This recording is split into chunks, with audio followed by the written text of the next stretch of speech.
राधानगरी ग्रामीण रुग्णालयातील डायलिसिस विभागाचे उद्घाटन नामदार प्रकाश आंबेडकर यांनी 1 महिन्यांपूर्वी केले होते।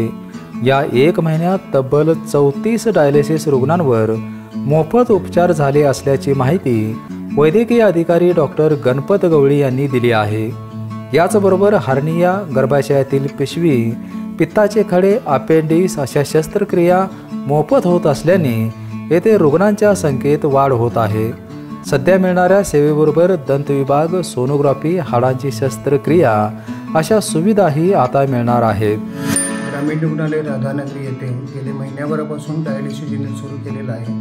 गेल्या महिन्याभरापासून येथे ग्रामीण रुग्णालय राधानगरी येथे 34 रुग्णांनी विनामूल्य डायलिसिस आम्ही सुरू केलेलं आहे। 34 रुग्णांनी याचा लाभ घेतलेला आहे आणि आता दररोज 2 ते 3 पेशंट डायलिसिस युनिटला सुरू असतात आमच्याकडे। याबरोबरच आता आमच्याकडे ग्रामीण रुग्णालय राधानगरी येथे महात्मा फुले योजना पण सुरू आहे, ज्याच्या अंतर्गत गर्भाशयाची पिशवी, गर्भाशयाचे गाठीचे असले तर त्याचं ऑपरेशन, अपेंडिक्स, हर्निया, पित्ताच्या पिशवीचं ऑपरेशन, हे सर्व आम्ही विनामूल्य ऑपरेशन योजनेअंतर्गत करून देत आहोत। तरी या रुग्णांनी या सर्वांचा ग्रामीण रुग्णालय येथे लाभ घेण्यात यावा। या रुग्णालयातील पंढरी खांडेकर, किरण खाडे, संग्राम सोनगेकर, छाया तोरसकर हे रुग्णांना सेवा देण्यात तत्पर असतात।